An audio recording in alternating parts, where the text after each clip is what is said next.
आजकल बिहार की दो लड़की जो काफ़ी ज़्यादा वायरल चल रही हैं।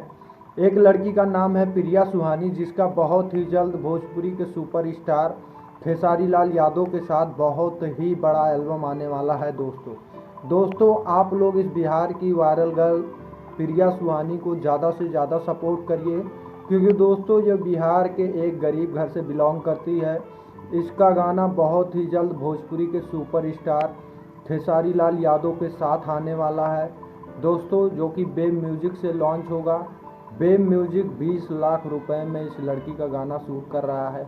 दोस्तों आप लोग इस लड़की के गाने को ज़्यादा से ज़्यादा प्यार दीजिए, ताकि ये भी एक आगे बढ़ सके, क्योंकि ये बिहार की बहुत ही गरीब लड़की है। और एक लड़की है जो रंजीता कुमारी करके है दोस्तों, उसका भी एक दो वीडियो जो कि रातों रात वायरल हो गया था, उसका भी गाना काफ़ी सारा आ गया है यूट्यूब पर। आप लोग जाके देखिए, ज़्यादा से ज़्यादा सपोर्ट करिए, उन लोगों के गानों को ज़्यादा से ज़्यादा शेयर करिए, ताकि वो लोग भी आगे बढ़ सकें। बाकी दोस्तों अगर आपको कोई टॉपिक नहीं मिल रहा है यूट्यूब में कि मैं किस टॉपिक पे वीडियो बनाऊं, तो आप लोग प्रिया सुहानी और रंजीता कुमारी का काफ़ी सारा टॉपिक है, उस पे वीडियो बनाइए, आपका 100% वीडियो वायरल होगा। दोस्तों वीडियो पसंद आए तो एक लाइक ज़रूर करें।